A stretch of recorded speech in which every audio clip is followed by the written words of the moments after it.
The letter arrived on a Tuesday morning in the spring of 1878, carried into Dusty Creek, Texas by the same weathered male writer who always smelled faintly of tobacco and regret.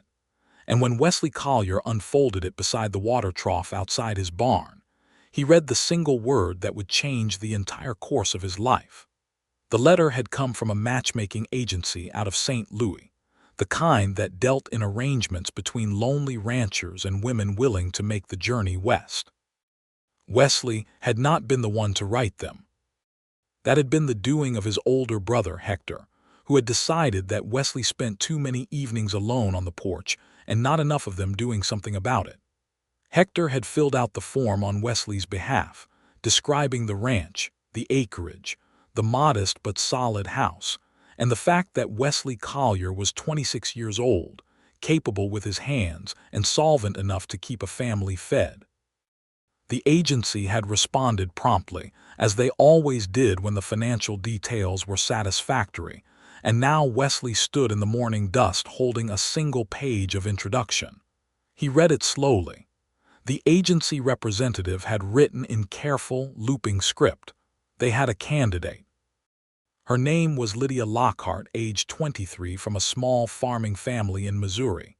She was literate, capable in the kitchen, experienced with livestock, and had a good Christian temperament. The letter went on to say she was plain in her features but hardworking and of strong moral character.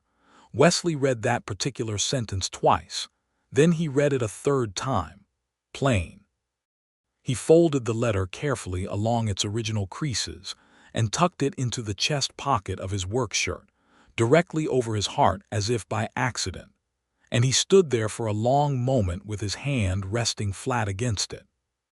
He walked back into the house and sat down at the kitchen table where Hector was eating biscuits and reading last week's newspaper. Hector was 31, broader across the shoulders than Wesley, with the same dark hair and the kind of confident manner that came from having been the oldest son for so long that authority had simply grown into his bones. "The agency wrote back," Wesley said. Hector looked up. "And they have someone, Missouri woman, 23. Hector set down his newspaper. "Good. What do they say about her?" "They say she is plain." Hector shrugged in the way men shrug when they think they are being practical. "Plain is fine. Plain is reliable." "You are not looking for a circus performer, Wesley. You need someone who can help run this place." Wesley looked out the window at the flat stretch of prairie that ran south toward the tree line. The grass was still pale from winter and just beginning to show its first green threads.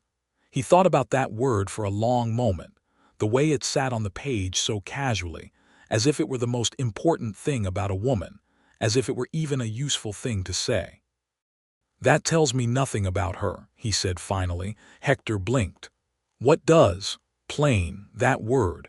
It tells me nothing about what she is like, nothing about what she notices when she looks at the sky. Nothing about whether she is funny or quiet or stubborn or kind. It is a useless word, and whoever wrote it put it there as if it were the first thing a man should know." Wesley pushed back from the table and stood. "I am going to write to her directly." Hector stared at him. "You cannot write to her directly. The agency handles the correspondence." "The agency wrote to me. They gave me her name and her town. I can write to Missouri." "Wesley." "I am going to write to her directly," Wesley said again, with the quiet, unmovable certainty that was the particular hallmark of every Collier when they had made up their minds about something. And Hector recognized it well enough to stop arguing and pick his newspaper back up. Wesley sat down that same evening at the small writing desk in the front room, the one that had belonged to his mother, and he wrote a letter. He was not a man who wrote letters often, and he was not entirely sure he was doing it correctly, but he knew what he wanted to say, and he said it plainly and without pretense. He wrote that his name was Wesley Collier, that he owned a ranch of some 400 acres outside of Dusty Creek, Texas, that he had read the agency's letter and found himself more curious than any piece of paper had made him in quite some time. He wrote that he was not interested in conducting a transaction. He wrote that if she was willing, he would like to know what she thought was worth knowing about herself, the kind of things that no agency could think to ask about. He mailed it the following morning before he could change his mind. He did not expect a quick reply.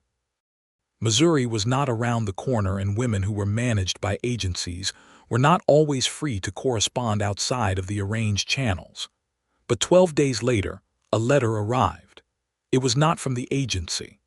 The return address was a town called Birch Falls, Missouri, and the handwriting was small and precise and a little bit careful, like someone who had learned to write in a schoolhouse that did not have enough ink. Wesley sat down on the porch steps in the afternoon sun and opened it with the same deliberateness he used when he was unsaddling a horse that had been ridden hard. He did not want to rush anything about it. Lydia Lockhart had written that she appreciated the honesty of his letter.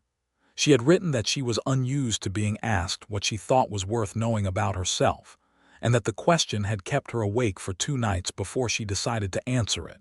And she wrote that she thought that was worth mentioning because it was true, and she preferred the truth to the easier thing. She wrote that she liked horses more than most people, but that she did not consider this a flaw. She wrote that she had been caring for her father's farm since her mother passed 3 years prior, and that she knew the weight of a day's work and did not resent it. She wrote that she read when she could, and that the books available to her in Birch Falls were not plentiful, but that she made use of what there was. She wrote that she had once stood in a field during a lightning storm, not because she was foolish, but because she had needed to understand what it felt like to be that small, and that was the closest she had come to a religious experience. She did not mention the word plain. Not once. She did not address it or explain it or apologize for it. Wesley noticed the omission and appreciated it enormously. He read the letter 4 times before he went back inside. He wrote back the next morning. He told her about the ranch, about the way the prairie looked in the early hours before the sun was fully up, when everything was gray and silver, and the cattle moved like slow, dark shadows through the grass. He told her about the lightning storms that rolled across the Texas plains, and how they were different from anything he could imagine a person had ever seen from a Missouri farmhouse, how they spread across the whole sky from one horizon to the other like something alive and restless. He told her that he had a dog named after a former president whose name he would reveal only if she wrote back, because he thought a little bit of suspense was good for correspondence. She wrote back in 9 days. She said the dog's name was either Grant or Hayes, and she would wager a jar of strawberry preserves on Hayes, and if she was wrong she would send the preserves anyway because she had made too many that summer and they needed to go somewhere useful. It was Grant, Wesley wrote back, and he was keeping her to the preserves. The letters continued. They found a rhythm that surprised Wesley in its ease, the way he could sit down with a blank page and fill it without strain, something he had never been able to do with any other written task in his life. He began to look for things during his days that he wanted to tell her about. The mare that had foaled unexpectedly on a cold April morning, and the foal that was stubborn and ridiculous, and somehow already his favorite animal on the property. The old Mexican saddle maker who came through Dusty Creek twice a year, and whose stories about the Comanche raids of the earlier decades were both harrowing and told with such remarkable composure that Wesley always ended up sitting with him for an hour longer than he intended. Lydia wrote about her father, who was a good man slowly losing the battle with his own lungs, and about the neighbor's wife who had taken to leaving food on the porch because she believed Lydia could not cook, which Lydia found both insulting and convenient. She wrote about the creek behind the farm that ran brown in spring and clear in summer, and how she had learned to read the color of the water the way her mother had taught her, as a sign of what was happening upstream, and that she thought most things in life were like that. You had to learn to read what was happening somewhere you could not see in order to understand what was in front of you. Wesley read that sentence 3 times, and then he wrote it down on a separate piece of paper and kept it on the writing desk. By June, they were writing twice a week. By July, Wesley had caught himself mid-conversation with Hector saying something Lydia had told him, and not realizing it until Hector gave him a particular look and said, "That is from your Missouri woman, is it not?" And Wesley said yes, and Hector said nothing further but looked satisfied in a way that was entirely unbearable. In August, Wesley wrote a letter that took him 3 days to compose. He wrote that he was aware that the original arrangement had been of the agency variety, and that he had no intention of holding her to anything she did not want, but that he would like to ask whether she might consider coming to Texas. Not as a transaction, not as an arrangement. He wrote that he understood she barely knew him except through letters, and that he barely knew her, but that he thought they knew more of each other than many people who had spent years in the same room, and he thought that if she came and it was not what she wanted, he would put her on a train back to Missouri himself without a word of complaint. He added that Hector had told him to add that he owned the ranch outright and there was no debt on the property, and that he was including this because Hector had been standing over his shoulder when he wrote it, and he wanted her to know the debt disclosure was Hector's idea. Lydia wrote back in 6 days, which was the fastest she had ever replied. She wrote that her father had passed in July. She had not written about it immediately because she had needed some time to be with it before she could put it into words. She wrote that the farm would have to be sold, and that she had a cousin in Kansas City who had offered her a room, but that she did not particularly want to go to Kansas City. She wrote that she was 36 hours by rail from Texas if the connections held. She wrote that she would need 3 weeks to settle her father's affairs. She wrote that she was coming. Wesley put the letter down on the kitchen table and sat very still for a moment. Hector came in from outside and read the expression on his brother's face and said, "Well." That was all he said, but he said it with a warmth that Wesley understood completely. The next 3 weeks were the longest Wesley could remember since the winter of 1873, when a blizzard had kept him housebound for 11 days straight, and there had been nothing to do but wait. He repaired the fencing along the south pasture. He repaired the front porch steps that had been loose since spring. He cleaned the house with a thoroughness that Hector observed with poorly concealed amusement from the doorway. "She is coming from Missouri, not from a palace," Hector said. "The house was dirty," Wesley said. "The house was not dirty. The house was a house lived in by 2 men who work cattle." I said what I said. Hector laughed and went back outside, and Wesley kept cleaning. The rail line came within 8 miles of Dusty Creek, terminating at a small depot town called Barrow's Crossing, which had a telegraph office, a general store, a saloon that was the subject of ongoing civic debate, and a rooming house that smelled of old wood and lemon oil. Wesley drove the wagon to Barrow's Crossing on a bright September morning in 1878, with the sky the particular hard blue of Texas autumn and the mesquite trees beginning to show their gold. He stood on the depot platform with his hat in his hands.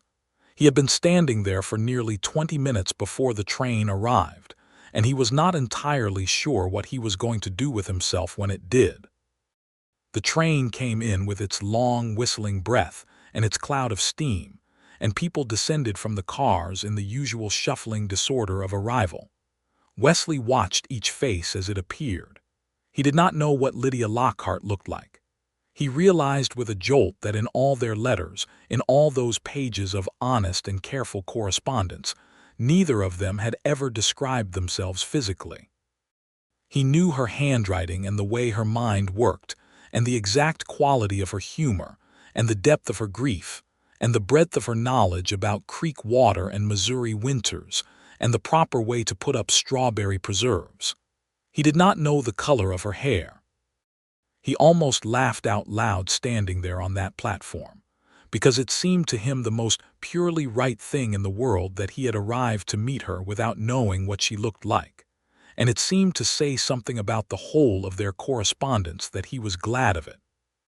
A woman came down from the 3rd car with a single trunk that a porter helped lower to the platform, and she stood there looking around with the particular alertness of someone who is taking in a new place deliberately rather than anxiously. She was of medium height, slender but not fragile, with brown hair pinned up under a gray traveling hat.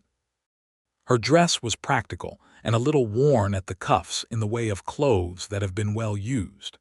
She had a way of standing that suggested she was entirely comfortable with her own weight, as if she had never once in her life been uncertain of the ground beneath her feet. Wesley found himself walking toward her before he had made a conscious decision to do so. She turned and looked at him when he was still a few steps away, and he saw her eyes were the particular dark brown of creek water in summer, the clear kind, and there was something in them that was both assessing and entirely without hostility. The way a good horse looks at you when it is deciding whether you are worth its time. Lydia Lockhart, he said. It was not quite a question. Wesley Collier, she said. It was not quite an answer. They stood looking at each other for a moment that stretched out in the particular way of moments that turn out to be important. Then she said, "You are taller than I imagined." "You did not say you had imagined," he said. "There are things I do not put in letters," she said, and the corner of her mouth moved in the direction of a smile. He picked up her trunk. "Are you hungry? There is a decent place to eat near the general store." "I am very hungry," she said. The train had a man 3 seats forward who ate onions for what I believe was the entire journey from Amarillo. "We will get you something that is not onions," Wesley said. They walked side by side off the platform and into the little main street of Barrows Crossing, and Wesley noticed that she walked at exactly his pace without adjusting for him, as if she had simply decided that this was the pace at which one walked, and he was welcome to keep up, and he found this deeply pleasing.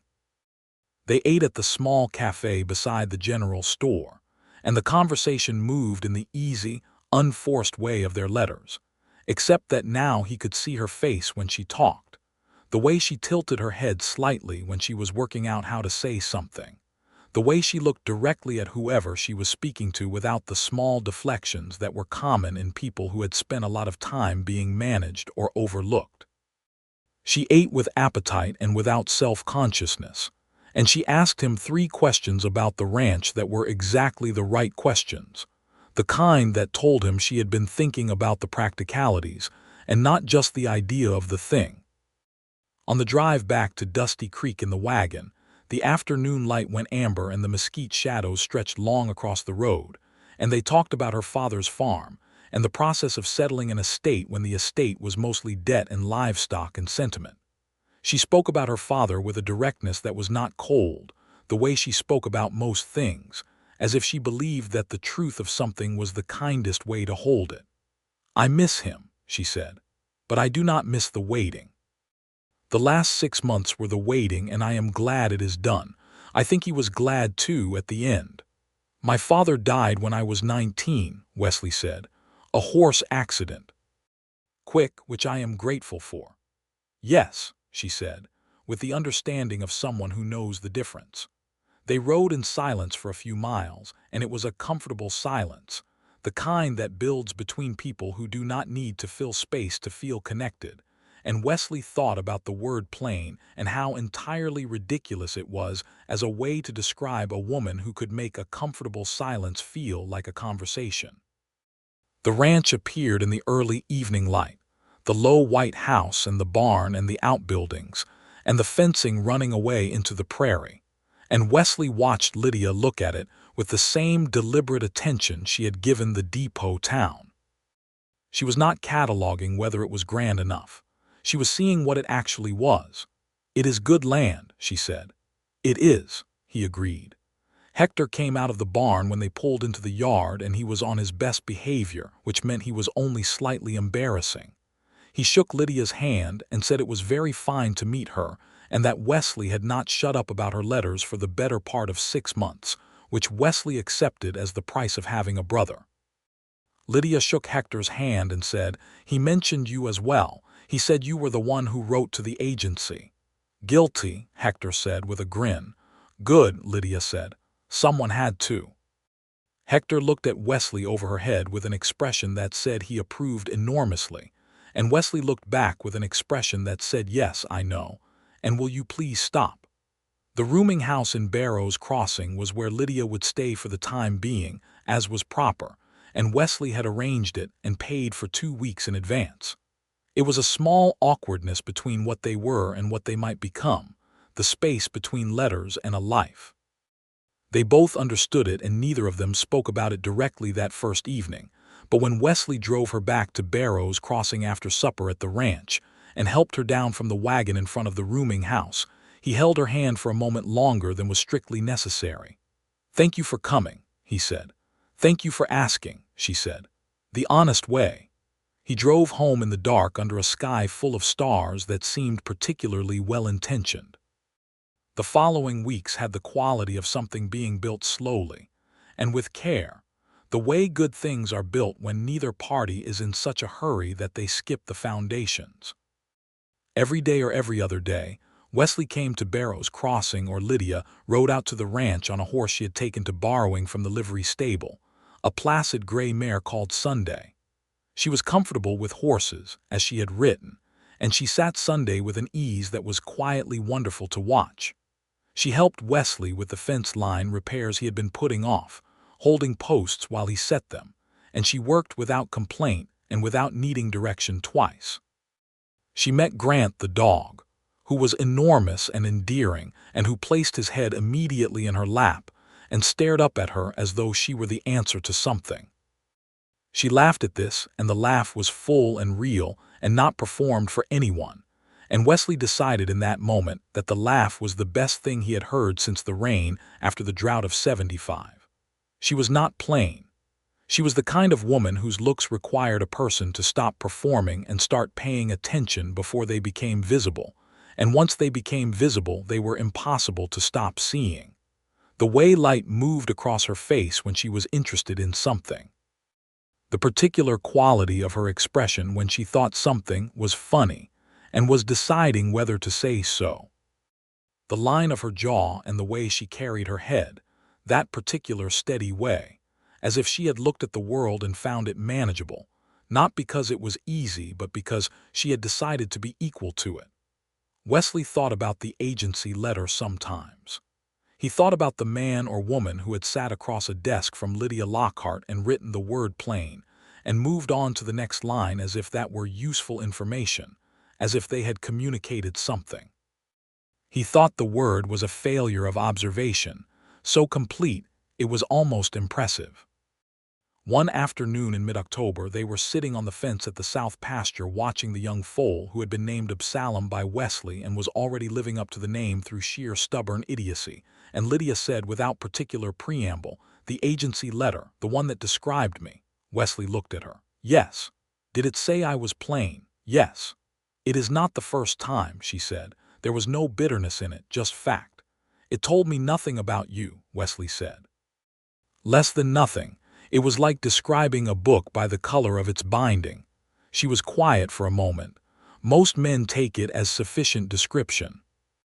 "Most men are not paying attention," Wesley said, and he said it with such unceremonious certainty that she turned and looked at him with an expression he had not quite seen on her face before, something open and unguarded and slightly surprised, the way a person looks when they have been waiting to hear something for a long time and had stopped expecting to hear it.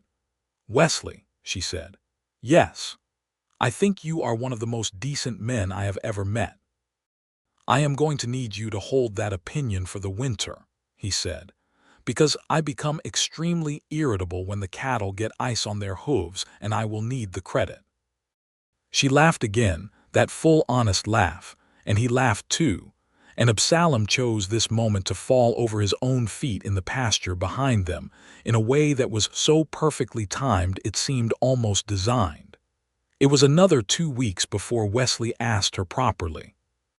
He had been thinking about how to do it, not the words exactly but the spirit of it, because he did not want it to be a transaction, and he did not want it to be a formality, and he did not want there to be any confusion about what he was asking. He was not asking because it was practical, and he needed someone to run a household. He was asking because he had been reading her letters for 6 months and talking to her for a month, and in all of that time, he had not once felt the way he felt around most people, which was faintly aware that something important was not being said. Around Lydia Lockhart, everything important was being said, and it was being said clearly, and he found this extraordinary. He asked her on a Sunday afternoon in late October, in the kitchen of the ranch house, where she had just finished helping him put up the last of the autumn preserves, because she had decided the pantry situation was unacceptable, and she had been right.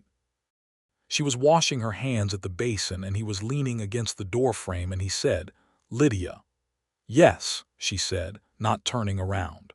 "I would like you to marry me, not because of any arrangement, because I would like to spend the rest of my life talking to you, and I think this is the established way of going about that." She turned around then with her hands still damp, and she looked at him with those creekwater eyes, and she said, "That is the most sensible reason anyone has ever had for proposing marriage. Is that a yes?" "That is unambiguously a yes," she said.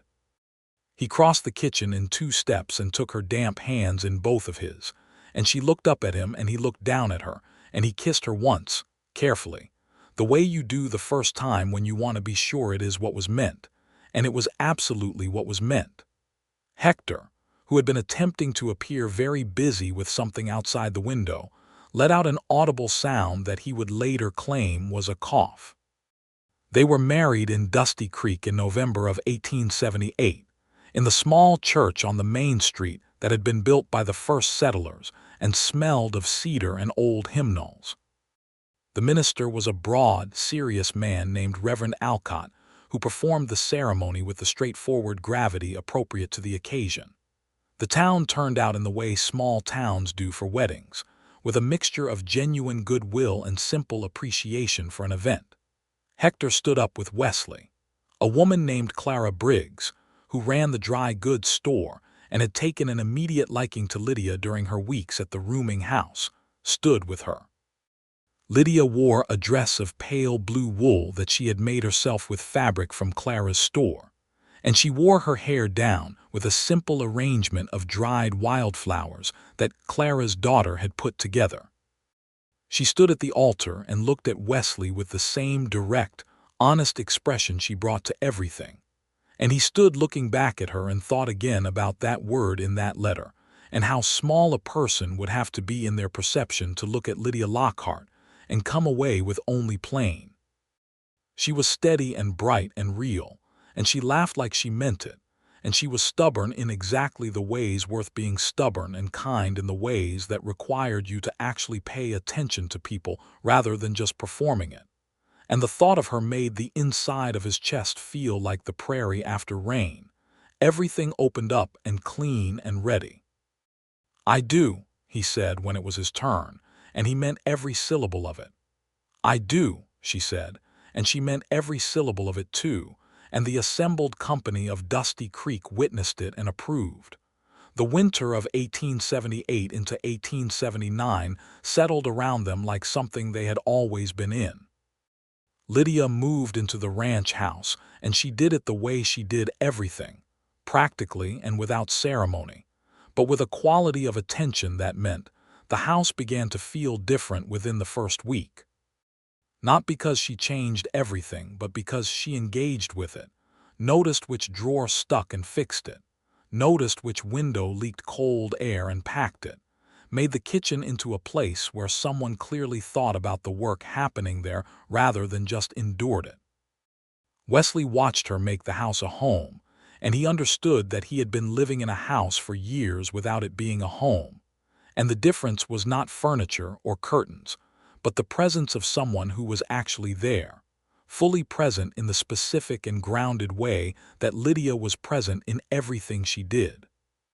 Hector had taken to eating supper with them most evenings, which Wesley did not mind and Lydia actively encouraged, because she seemed to understand that Hector's particular brand of goodwill required company to properly function. The 3 of them at the kitchen table in the evenings were easy together, the kind of easy that comes from people being honest with each other and not requiring anyone to perform. The winter was hard, as Texas winters could be unexpectedly hard when the blue northers came down off the plains and froze the water troughs and made the cattle miserable and the horses reluctant. Wesley worked from before first light until after dark on the worst days, and Lydia was up before him on those days, the coffee already on and breakfast already started, not because she thought she had to, but because she had looked at the work that needed to be done and considered herself part of the operation. She had been right in her letter that she knew the weight of a day's work and did not resent it. She did not resent it. She entered into the labor of the ranch with the same total engagement she brought to everything, and by February, there was no one on the property who doubted that Lydia Collier was as much a part of this ranch as the land itself. There were evenings, when the wind was up outside and the fire was good inside, when Wesley would read aloud from whatever book was on hand, because Lydia had been right that books were scarce in Dusty Creek, and she had brought 3 from Missouri, and they had exhausted those, and the Barrows Crossing General Store had a small rotating selection. And he discovered that reading aloud was one of the pleasures of married life that no one had ever thought to mention to him. He had a good reading voice, low and unhurried, and Lydia would sit with her mending or her writing and listen with the particular quality of attention she gave to things she found genuinely interesting, which was a better audience than any man could reasonably ask for. In those evenings, he thought sometimes about how different this was from everything he had expected of the arrangement that his brother had set in motion. He had expected someone capable. He had gotten someone remarkable. And the remarkable thing about her was not any single quality, but the way all the qualities added up to someone who made the world feel more possible to be in. In March, Lydia told him quietly one morning before he went out to the south pasture that she believed she was expecting.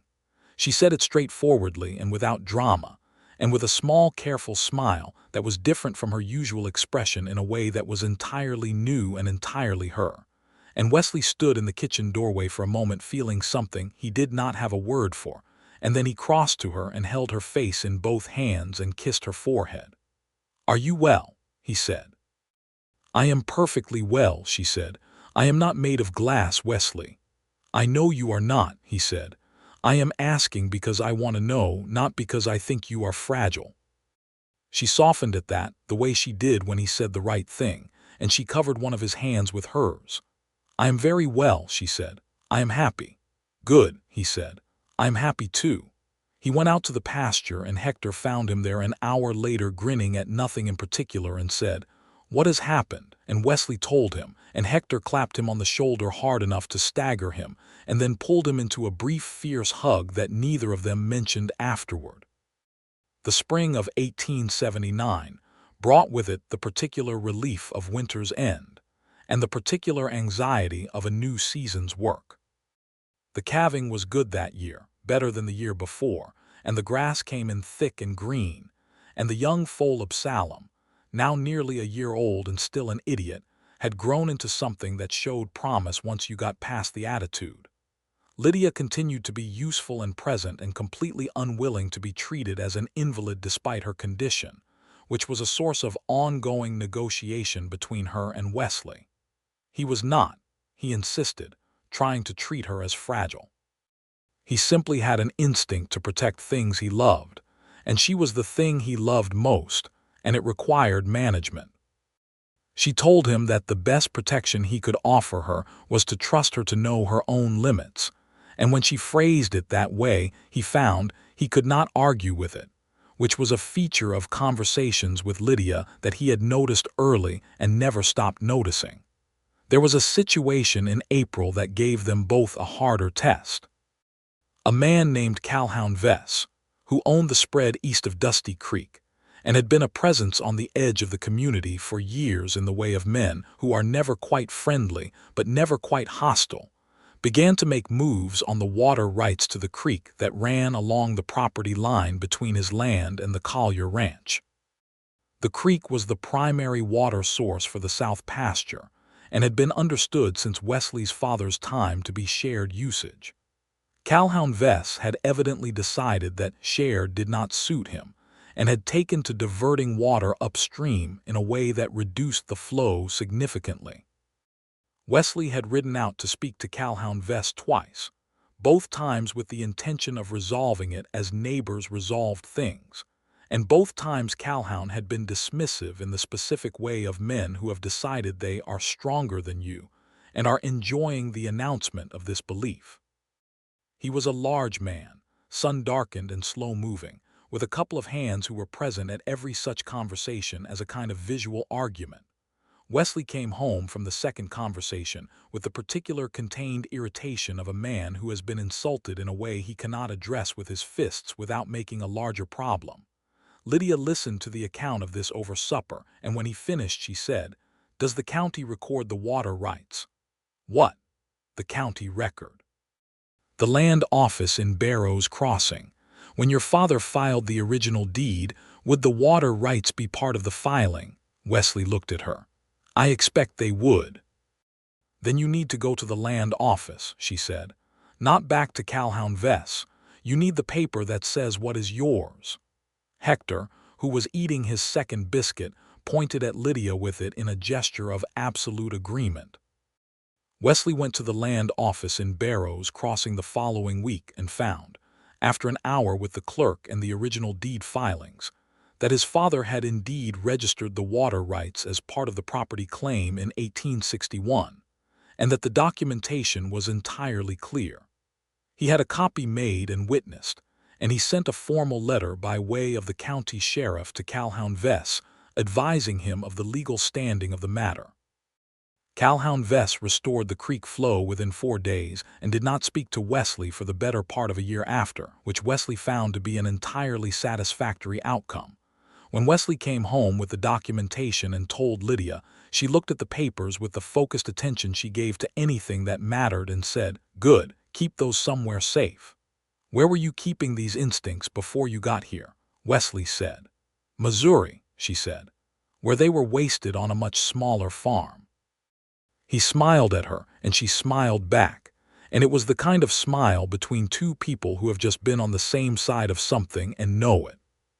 Summer came in hot and thick, the way Texas summers did, and Lydia moved through the heat with the same steady composure she brought to everything, though Wesley noticed she had a preference for the evenings on the porch when the temperature dropped and the lightning bugs appeared in the grass near the tree line.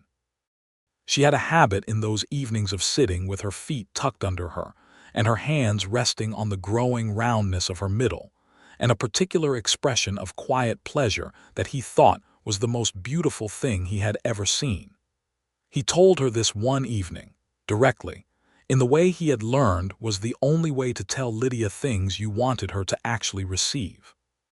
"When you sit on this porch in the evening," he said, "you have an expression that I think is the best thing I have ever seen." She looked at him sideways with a small smile. "You are being romantic."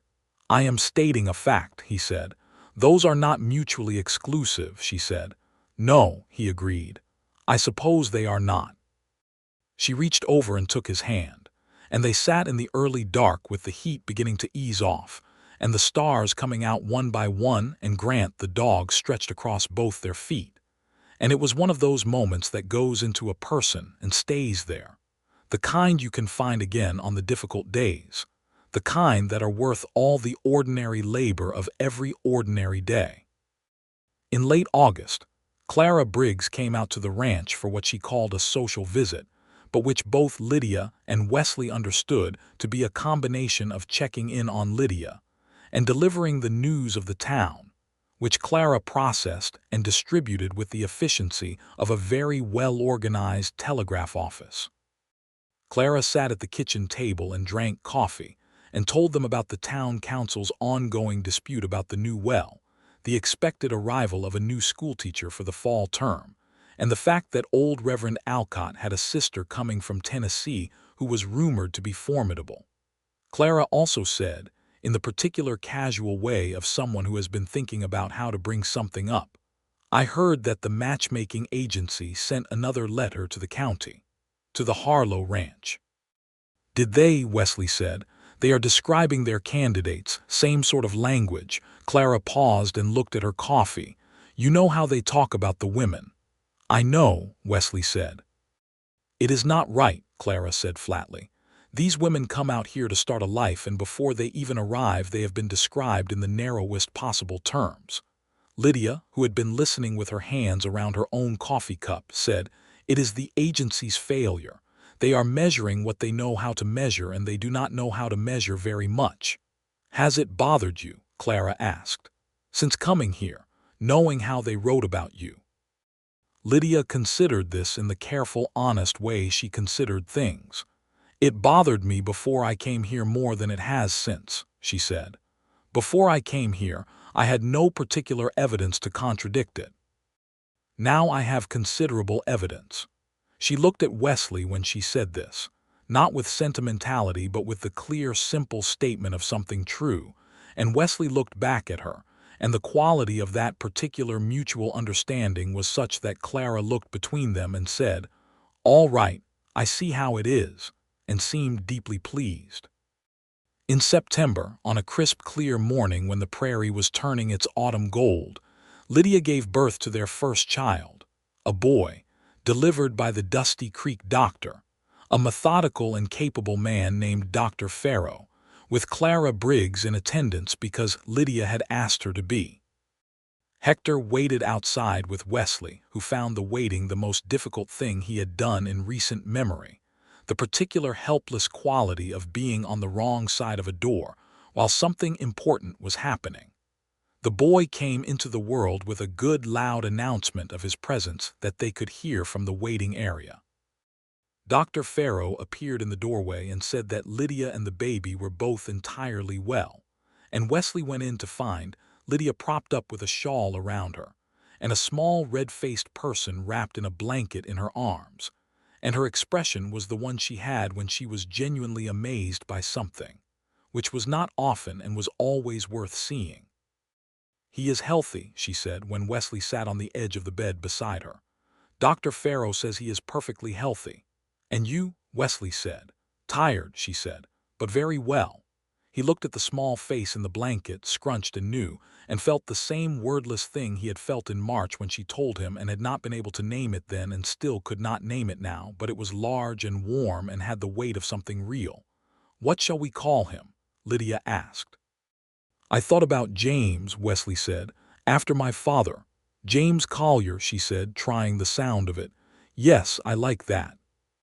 Hector, when he was let in to see his nephew, held the baby with the careful, enormous tenderness of a big man holding something small and precious, and said, "James. Good name. Good solid name."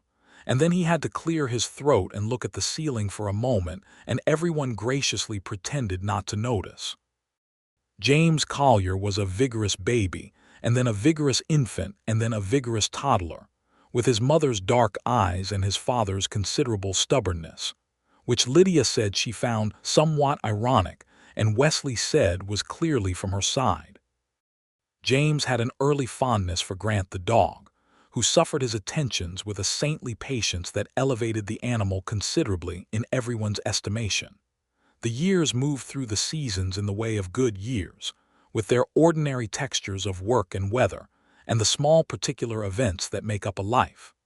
Wesley expanded the herd as the land allowed for it, working longer hours in the years when the market was strong and managing carefully in the years when it was not. Lydia ran the household with the same capable attention she had brought to her father's farm in Missouri, but with more room to move and a broader canvas, and a partner who actually noticed and valued what she did. She had found, in the library in Barrow's Crossing, which had been established in 1880 largely due to the advocacy of Clara Briggs and a committee of similarly minded women, a more reliable supply of books, and she read with the sustained pleasure of someone who had always wanted to read more than circumstances had previously allowed. She and Wesley still read aloud in the evenings sometimes, and James, once he was old enough, would sit between them on the porch and listen with the focused expression of a child who is genuinely interested rather than merely present, which his parents both found extremely gratifying. Hector met a woman in 1881, a widow from Barrow's Crossing named Ruth Ainsworth, who had run her late husband's feed store with such competence after his death that the men of the town had been unsure how to respond, and had settled on a mixture of admiration and mild intimidation, which Ruth had seemed entirely comfortable with. She was forthright and funny and direct, and she and Hector were suited to each other with a completeness that was obvious to everyone around them within approximately the first hour. They were married in the spring of 1882 in the same Dusty Creek church where Wesley and Lydia had been married, and Ruth moved into Hector's house on the north side of the ranch, and the Collier property became a more populated and considerably livelier place. Ruth and Lydia became friends with a naturalness and swiftness that bypassed the usual careful stages of female acquaintance in a small western town, and went directly to the kind of friendship where you say exactly what you think and trust that the other person can handle it, which they each demonstrably could. Wesley watched this friendship with the particular pleasure of someone who wants the person they love to have people who love them, and it seemed to him one of the better developments of recent years. In 1882, there was a drought that hit the South Texas plains with the severity that drought in that country could achieve, the kind that turned the creek down to a thread and cracked the clay soil in the pastures, and made every decision about water a question of survival. Wesley managed the cattle as carefully as he could, moved the herd to the northern pastures where the grass held up better, watched the sky with the sustained attentiveness of a man who has learned to read weather as a matter of economics. There were ranchers in the county who lost significant portions of their herds that year. The Colliers lost fewer than most, partly because of the water rights that were firmly established and partly because Wesley made the hard decision early to sell off more animals than felt comfortable rather than waiting, and losing them to thirst and starvation. It was Lydia who had pressed him to make that decision sooner than he would have made it himself. She had looked at the creek in June, at the way the color was telling a story of what was happening upstream, and she had said, "Sell now while the price is still reasonable. It will be worse by August." It was a direct echo of the letter she had written years ago about reading the creek, about understanding upstream causes to interpret present conditions, and Wesley thought as he listened to her that he was in the presence of someone who had been preparing for exactly this kind of practical problem her entire life without knowing it. He sold early and the price held. By August, the ranchers who had waited were selling at a loss, and the creek was indeed down to barely a trickle. The Collier herd came through reduced but intact, and they rebuilt over the following 2 seasons. The drought year was hard, but it was not the kind of hard that broke anything. If anything, it seemed to Wesley that difficulty was another material his wife worked well with, the way she worked well with wood and fabric and cattle and conversation, with competence and without complaint, and with a steadiness that made everything around her more stable. In the winter of 1882, Lydia found the original agency letter. It had been in the writing desk drawer for 4 years, tucked under a stack of correspondence that had accumulated around it. She did not find it on purpose. She was looking for a particular piece of paper about a property tax, and she pulled the drawer too far, and things scattered, and among them was the folded agency letter. She picked it up and unfolded it and read it, and Wesley came into the front room and saw her standing there holding it. "I found it," she said. "I should have thrown it away years ago," he said. "No," she said, and something in her voice made him stop and look at her more carefully. She was looking at the paper with an expression that was neither hurt nor angry but something more complex, the expression of someone reckoning honestly with something. "They were not wrong exactly," she said. "Lydia." "No, listen. I am not plain in the way they meant it. I know that now. I knew it when you wrote to me the first time a little. I knew it more when you came to the platform and looked at me the way you did, as if you were genuinely curious rather than taking inventory." She folded the letter again along its old creases. "But I was plain to them, because they did not know how to look. And there are a great many women who go through their lives being described that way by people who do not know how to look, and those women never get a letter from someone who says that word tells me nothing about you." Wesley was quiet. "I want to write to the agency," she said. He blinked. "What?" "I want to write to them and tell them that the way they describe their candidates is insufficient and reductive, and that they are sending women into arrangements with men who have been handed a set of expectations that are designed to make the woman smaller than she actually is. She looked up at him. I know it will not change the world, but it might change one person's approach, and I have the ability to write a clear letter. You absolutely do, he said. Will you mind? Lydia, he said, with a quality of affection that was exasperated and warm in equal measure, you are asking me if I will mind if you write a letter pointing out an injustice. What do you think? I think you will not mind, she said. I will not mind, he said.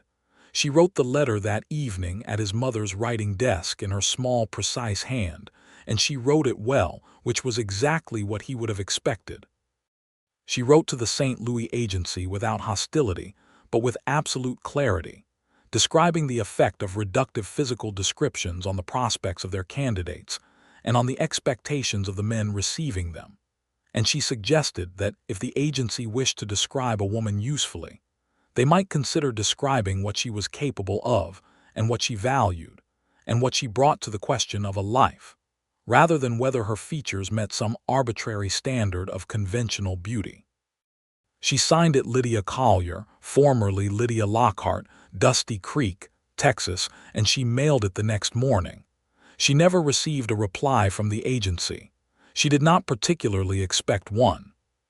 But the act of writing it seemed to settle something in her that had needed settling, and Wesley understood this as one of the things marriage asked of you, to witness the settling of things that had needed settling for a long time, to be the person whose presence made it finally possible to put something right. James turned 3 in the fall of 1882 and was by this point a source of considerable entertainment and occasional exasperation. He had discovered the chickens and had decided they were personally his and had to be escorted away from them multiple times daily. He had also discovered that Grant the dog would follow him anywhere, and the two of them could be found at any given hour of the day in whatever part of the ranch had most recently been declared off-limits, which Wesley thought was essentially the dog's character finally making itself fully known. There was a schoolhouse established in Dusty Creek in 1883, built on the east side of town near the church and staffed by the new teacher, a young man from Ohio named Mr. Hartley, who was earnest and enthusiastic, and who would last 3 years before the loneliness of a small Texas town persuaded him back east, but who in those 3 years taught well and with genuine care. James was not yet old enough for school, but Lydia had already been teaching him his letters at the kitchen table with the same methodical patience she brought to all tasks, and by the time he was old enough for Mr. Hartley's classroom, he would arrive already reading, which Mr. Hartley would find both gratifying and slightly challenging to the organization of his teaching plan. Ruth had a baby in the spring of 1883, a girl they named Alina, and the ranch now had 2 small children in it, which Grant the dog managed with the resigned heroism of someone who had not signed up for this but was too fundamentally decent to refuse it. Alina was quieter than James and more observant, already at 1 year old watching the world with a focused attention that her father had and her mother had refined, and Lydia thought she was going to be formidable. In the summer of 1883, a period of particular contentment settled over the Collier ranch like the good weather itself. The herd was strong. The grass was good.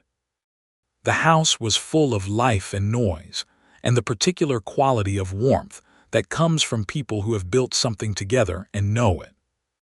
Wesley sometimes stood in the yard in the early morning before anyone else was up, with the first light just beginning to come up from the east and the land still quiet, and he thought about the letter in the writing desk and the word in it, and the letter he had written to Missouri, and the woman who had come back to him with all of herself fully intact and real. And he thought that Hector's well-intentioned interference was perhaps the best thing his brother had ever done for him, and that he owed him more than he would ever say, though Hector probably knew it. In 1884, Lydia told him she was expecting again.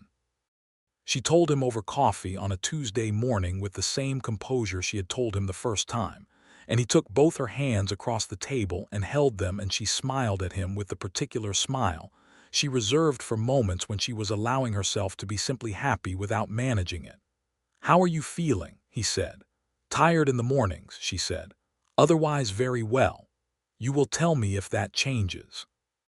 "I will tell you if that changes," she said, in the patient tone of someone who knows they are going to have this conversation several more times before the matter is resolved. The second pregnancy went smoothly, and in the winter of 1884, in December, they had a second son. Wesley had been braced for a daughter, had been turning over girls' names in his mind for weeks, and when Dr. Farrow emerged with the news that it was a boy and that both mother and child were in excellent health, he felt a particular kind of surprise that rearranged all the preparation, and he found he was entirely glad of it. They named him Thomas, after Lydia's father, and she held the name carefully for a moment when Wesley suggested it, in the way she held her father's memory, honestly, and with the full weight of what it contained. And then she said, "Yes, Thomas," and the name settled into the family like it had always been waiting to belong there. Thomas proved to be exactly the opposite of his brother in temperament, which seemed like a deliberate arrangement by fate. Where James was loud and physical and inclined toward adventure, Thomas was quiet and thoughtful, and had from his earliest months a way of watching things that reminded Wesley of Lydia, that creekwater attentiveness, that sense of reading what was happening upstream. James accepted his brother's arrival with the considered pragmatism of a 4-year-old who has had a few weeks to get used to the idea. He informed the baby solemnly, the first time he was allowed to hold him, that the ranch had rules and he would explain them when Thomas was old enough to understand. And Lydia caught Wesley's eye over James's head, and they both kept their expressions entirely straight through an act of marital solidarity that was one of the more difficult things either of them had ever done. The years continued to accumulate in the way of good years, with their weight of seasons and work, and the small, specific beauties of a life lived in a particular place. Dusty Creek grew slowly through the 1880s, as small Texas towns did, adding a second general store and a barber and eventually a doctor's office, so that Dr. Farrow did not have to practice out of his sitting room, and a proper post office separate from the general store. The school expanded to accommodate a larger class, and a second teacher was brought in when Mr. Hartley finally returned to Ohio, and was replaced by a young woman named Miss Graves, who had been educated in Austin, and who ran the classroom with a brisk intelligence that Lydia admired, and that the children found simultaneously terrifying and engaging. James grew tall and physical, with his father's dark hair and his mother's steady directness, and he had an aptitude for the ranch work that made itself evident early, the kind of natural instinct for animals and land that either a person has or does not. Thomas grew quieter and more bookish, which Lydia supported with the total conviction of someone who had always believed that reading was its own form of essential work, and he and his mother had the particular closeness of two people who liked to think about the same things. Wesley watched his sons grow into their separate qualities and thought about the nature of inheritance, how much was blood and bone, and how much was the particular education of being watched closely and valued specifically. Lydia watched them too, with the same attention she brought to everything, reading them the way she read water and weather, understanding what was happening upstream before it became visible. In 1886, a letter arrived at the Collier Ranch from Kansas City. It was addressed to Lydia Collier, formerly Lockhart, and it was from a woman named Stella Morse, who introduced herself as a correspondent of the St. Louis matchmaking agency, explaining that she had received a copy of a letter written by Lydia some years prior regarding the agency's practices in describing their candidates. Stella Morse wrote that she was herself a candidate of the agency, had been described in the same diminishing terms, and had been sent to a ranching family in Kansas who had looked at her through exactly the lens the agency had provided and found her wanting. She had returned to Kansas City. She had read Lydia's letter, which apparently had been preserved and passed among the office staff with a mixture of resentment and, in some cases, something closer to acknowledgement. She wrote that she wanted to thank Lydia for writing it and to ask whether she had any counsel for a woman in her position. Lydia read this letter at the kitchen table with the focused expression she brought to things that mattered, and then she read it again. She sat with it for a day. Then she wrote back to Stella Morse, and the letter she wrote was one of the longest she had composed since her correspondence with Wesley. She wrote about what it meant to be seen accurately, and what it meant to go somewhere with your whole self rather than with the self that other people had decided was the relevant portion of you. She wrote about the value of being honest in correspondence and in conversation, and in all the small ways a person declares to the world what they actually are. She wrote that a woman who knew her own value should not wait for a lens that was properly focused to arrive in the mail from a matchmaking agency, but should be her own best observer, and that the man worth having would be the one who was paying enough attention to notice.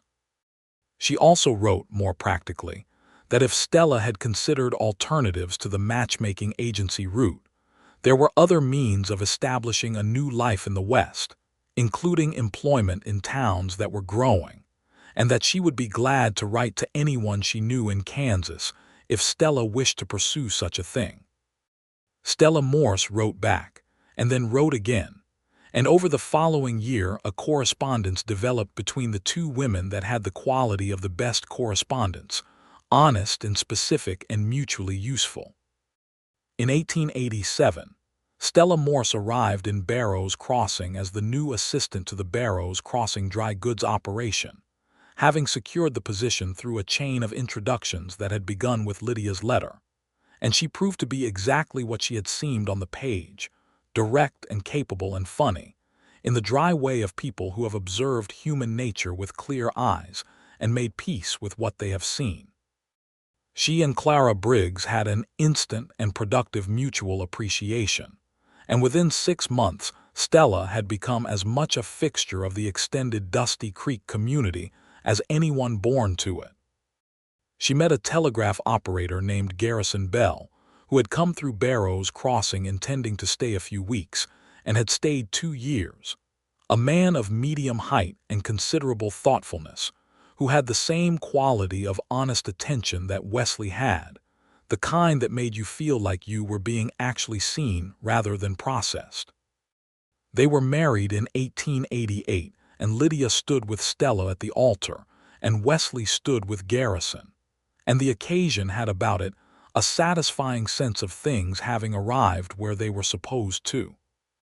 The late 1880s were years of relative prosperity for the Collier Ranch, the herd solid and well managed, the land in good condition, the market reasonable, the family expanded and healthy.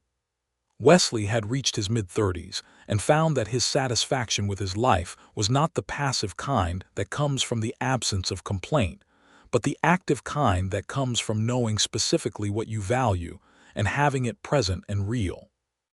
He had his land and his work and his sons and his brother, and he had Lydia, who was at the center of all of it not by management or arrangement, but simply by being exactly who she was, thoroughly and without reservation.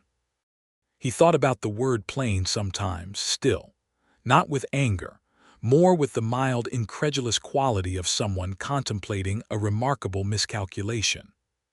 He had built a life with the woman that word had been applied to, and the life was rich and specific and endlessly interesting, because she was rich and specific and endlessly interesting. And he thought that the agency correspondent who had written that description had missed something so entirely that it was almost a philosophical lesson in the limits of observation when the observer is not genuinely trying to see. In 1889, the year Texas was deep in political arguments about various questions of land and water rights that affected everyone in the county, Wesley found himself drawn into local politics in the reluctant way of a man who knows something needs doing and cannot find anyone else willing to do it. He was approached by several ranchers and townspeople about standing for a position on the county water board, which had become an important body given the ongoing pressures on water access throughout the region.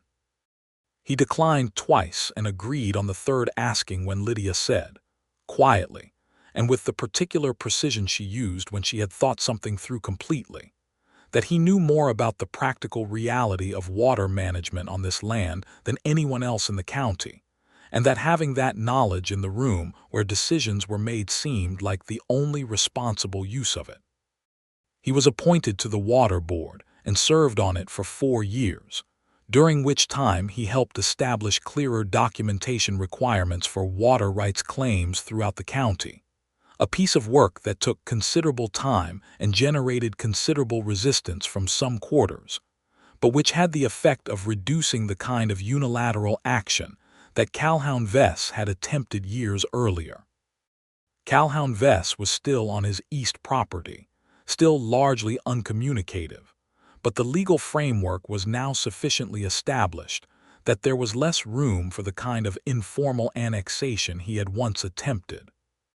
It was quiet, unglamorous work, the work of governance in a small western county, but it was real work and it mattered, and when Wesley was done with his time on the board, he handed it off to the next capable person and came home with the satisfaction of someone who has discharged a responsibility without making it the central fact of their identity.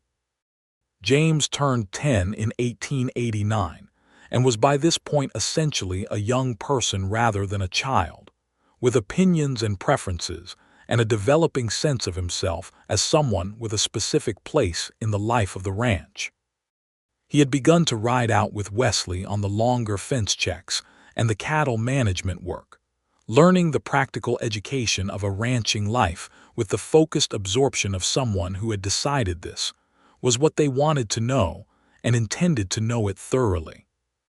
Wesley taught him with patience and without condescension, the way he himself had been taught by his father in the years before the accident, and he thought sometimes about his father and what it meant to pass things forward, the way knowledge and care moved through generations of people in a particular place. Thomas turned 5 in the same year and was in Miss Graves's classroom, and was already the kind of student who asked more questions than the curriculum strictly required, which Miss Graves bore with the grace of a teacher who recognizes intelligence as worth the inconvenience. He came home from school with his questions intact, unasked questions stored up for the evening, and he and Lydia would sit at the kitchen table after supper and work through them with the collaborative seriousness of two people engaged in genuine inquiry. And Wesley would sit nearby and listen and occasionally contribute and feel, again and always, the inexpressible gratitude of a man who had been paying enough attention.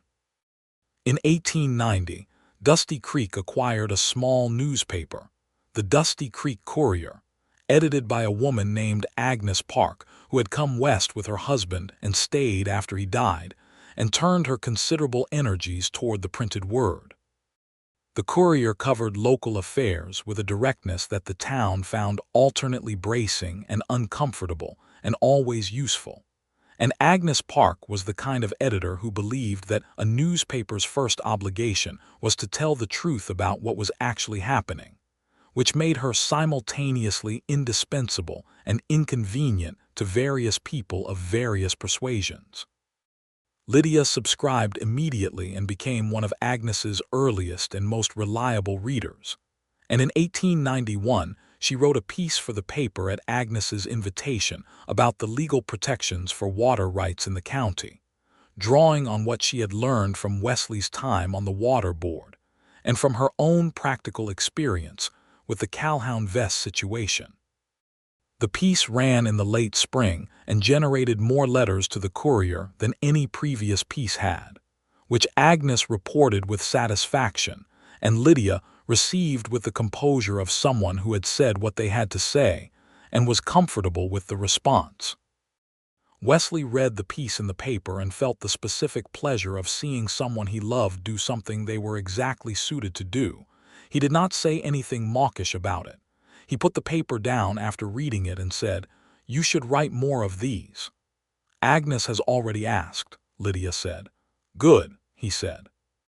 She wrote 2 more pieces for the Courier over the following year, one about the practical realities of drought management, and one about the provisions available to women in the matter of property ownership under Texas law, which was a subject that Agnes had been wanting to address, and which Lydia approached with the same direct, well-researched clarity she brought to everything she put her mind to.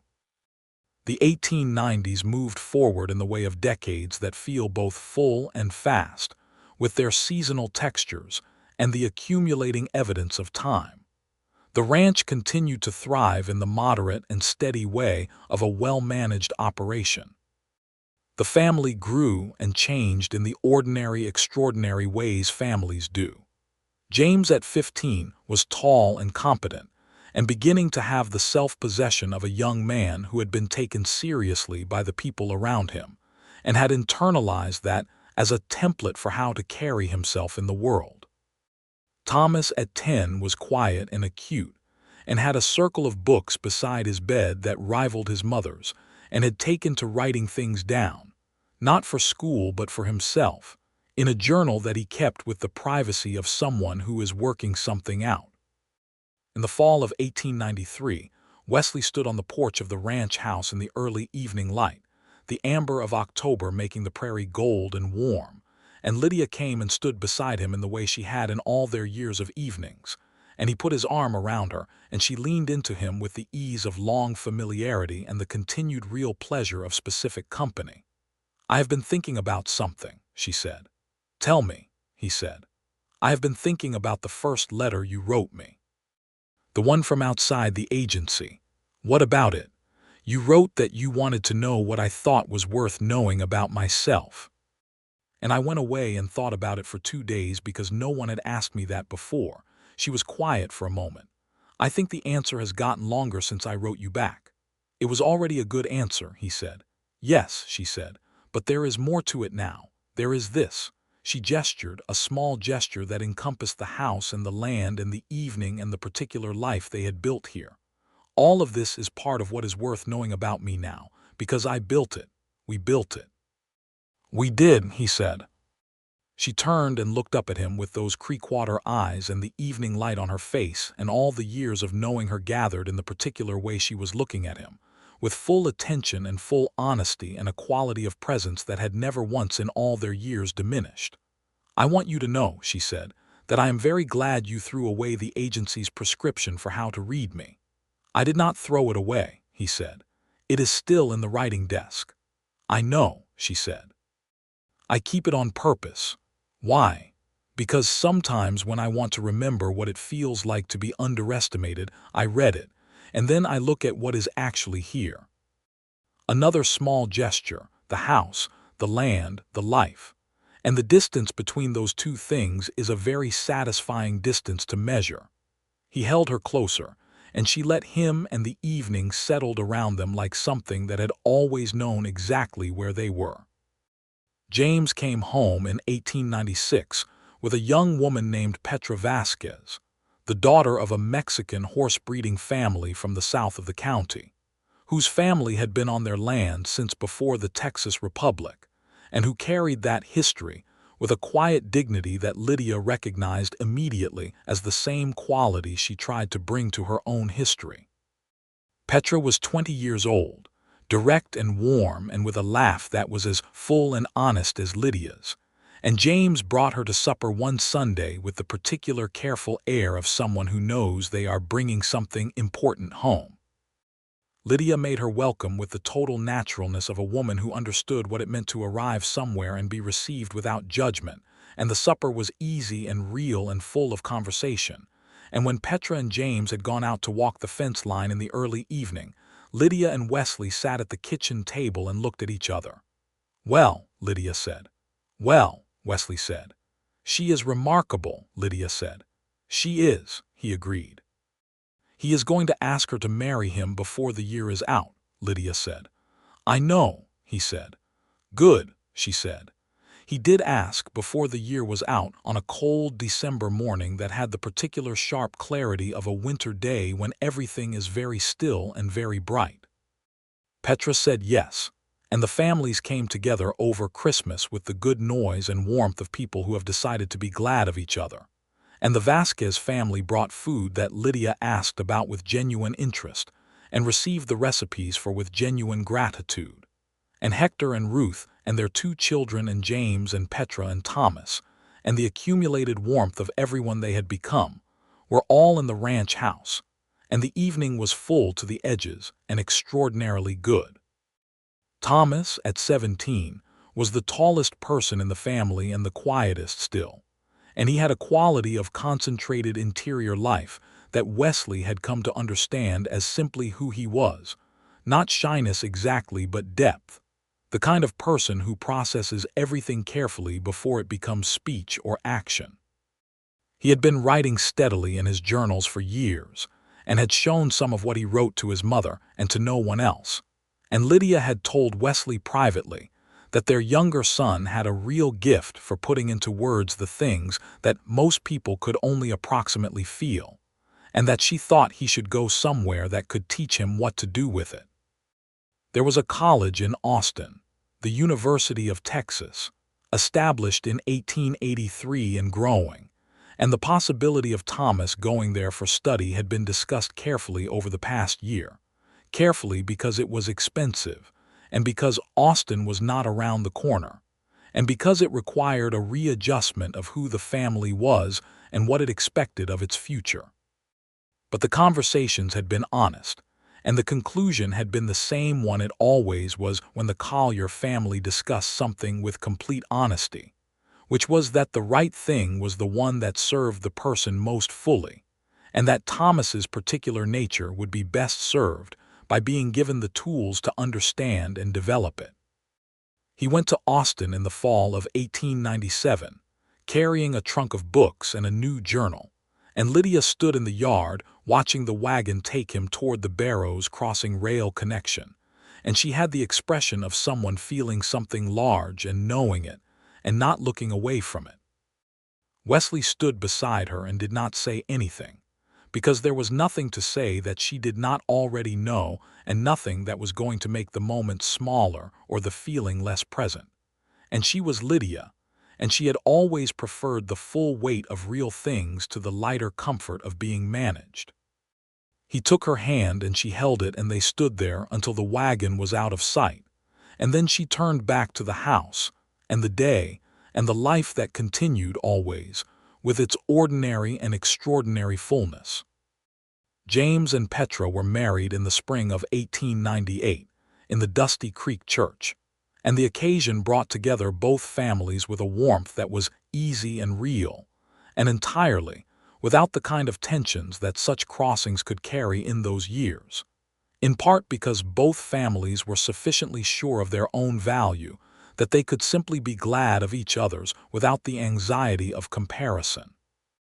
Lydia watched her son marry his woman and thought about standing in that same church 20 years prior, and what she had understood that day, and what she had not yet known, and she thought that the life had exceeded the understanding by a considerable margin, which was the best thing you could say about any life. Thomas wrote from Austin. His letters had the quality of his journals, dense and precise, and alive with the particular enthusiasm of someone who has arrived somewhere that feeds the best part of them. He was studying literature and history, and his letters made clear, entirely in his element, and Lydia read his letters at the kitchen table with a pleasure that was the particular pleasure of a parent whose child has become exactly who they were always going to be. He came home for Christmas, and he was taller still, and his eyes had the same focused quality, but there was something new in them, the expanded quality of someone whose world has gotten larger, and he sat at the kitchen table and talked with his parents and his brother and Petra and Hector and Ruth and Alina, and all the assembled people of the ranch, and he fit into it all perfectly, as he always had. And when supper was done and everyone had dispersed and it was just Wesley and Lydia at the kitchen table with the fire still good, Thomas sat down across from them and said, I want to write about this." "About what?" Lydia said. "About this place. About what it is. About what people build here." He looked at his hands for a moment. "About the people who get described in one word before they arrive and then turn out to be something else entirely." Wesley looked at Lydia. Lydia looked at Thomas. "Your father told you about the letter," she said. "When I was 12, Thomas said. "He was reading to me from something, and he said something about words that are supposed to describe people, but actually describe the person doing the describing. And I asked him what he meant, and he told me about the agency letter." "And you have been sitting with that for 5 years," Lydia said. "Yes," Thomas said. "I want to write about what a word like plain misses. About what gets lost when we describe people by what they look like instead of what they actually are." Lydia was quiet for a moment. Then she said, "Yes, write about that. Can I use your letters, yours and father's?" Wesley and Lydia looked at each other, a long, quiet look of the kind that contains everything shared between two people and requires no translation. "Yes," Wesley said. "Yes," Lydia said. Thomas went back to Austin in January with the letters carefully packed in his trunk, alongside his books and his journals. And the work he made of them was eventually published in a small literary journal in Austin, and then reprinted in a larger one in New York. And it was the beginning of a writing life that took him to places both his parents were glad to hear about and glad not to have to travel to themselves. The ranch entered the new century with its particular solidity intact. Wesley was in his late 40s, with gray beginning to come into his dark hair, and the particular quality of ease in his body that comes from decades of physical work that has become entirely second nature. Lydia was in her mid-40s, her hair still mostly brown and her eyes still the color of clear summer water, and her manner entirely unchanged in its essential quality, that groundedness, that steadiness, that absolute honest engagement with whatever was in front of her. They had been married for 22 years. They had built 400 acres into a functioning and prosperous operation. They had raised 2 sons, one who was learning the ranch from the ground up beside his father and his capable wife, and one who was learning how to put into words what other people could only feel. They had letters on the writing desk and preserves in the pantry, and a dog named Grant who had died years ago and been succeeded by another dog also named Grant, because the name had apparently become hereditary, and the new Grant was every bit as enormous and saintly and deserving of the name as the original. On a September evening in 1900, Wesley and Lydia sat on the porch of the ranch house in the early dark, and the sky was enormous and full of stars the way it had always been. The Texas sky that Lydia had written about in her letters, and then arrived to find exceeded her expectation. And the prairie was silver and dark in the starlight, and the cattle moved quietly in the south pasture. And Grant the second lay across both their feet with the comfortable weight of an animal who knows exactly where he belongs. "I have been thinking," Wesley said. "Tell me," Lydia said. "I have been thinking about the first letter I wrote to you, whether it was too forward, writing outside the agency like that." "It was the best letter I ever received," she said. "You only had 3 books worth of comparison at the time. I have considerably more now," she said, "and it is still the best letter I ever received." He looked at her in the dark, the starlight on her face, and she looked back at him with the full, honest attention that she had brought to everything for 22 years, the attention that had never once in all that time felt like anything other than a gift. "I am glad you came," he said. "I am glad you asked," she said, the honest way. The night settled around them, easy and full and complete, the way nights settled on a life that had been built with care and honesty, and the specific attention of 2 people who had chosen each other not from the outside in but from the inside out, who had known each other in language before they knew each other in person, who had built a vocabulary of their particular understanding that was now 2 decades deep and still growing. James and Petra had their first child in the spring of 1901, a boy they named Marco Wesley, The Marco from Petra's grandfather and the Wesley from the man who had made the ranch what it was, and the combined naming struck everyone as exactly right.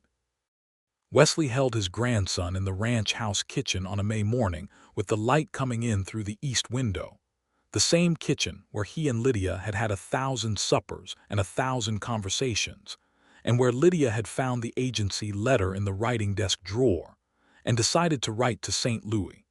And the small weight of Marco Wesley Collier in his arms had the quality of everything continuing, of life insisting on itself in the best possible way.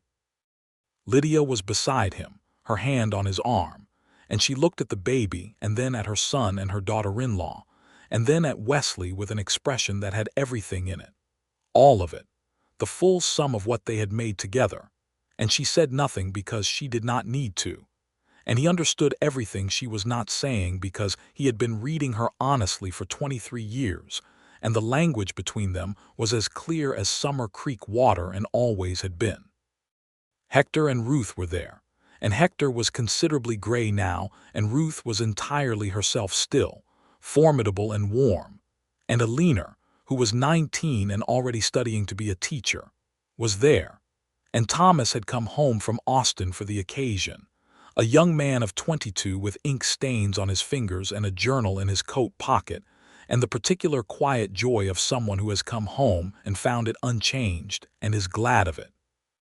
They ate together that evening, all of them in the ranch house, and the kitchen was full and loud and warm, and Wesley sat at the head of the table and looked at all of them, all the people who had gathered around the life he and Lydia had built, and he thought about a single word on a single page and how entirely wrong it had been, and how glad he was that he had known it was wrong immediately, not because the word was malicious, but because it was insufficient. Because it was the measurement of someone who was not paying attention, and he had paid attention, and he had kept paying attention for 23 years, and it had given him everything. After supper, when the house had quieted and Petra had taken Marco to bed and the others had drifted toward their own spaces, Wesley and Lydia did what they had always done in the evenings.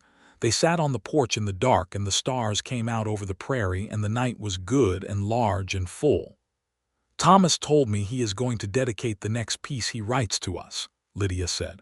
"What will he say?" She smiled. "He said he is going to dedicate it to the man who read a single word and said it told him nothing, and to the woman who turned out to be everything the word could not say." Wesley was quiet for a moment. Then he said, "That sounds like Thomas." "It does," she said. "It is also exactly right," he said. "It is," she said.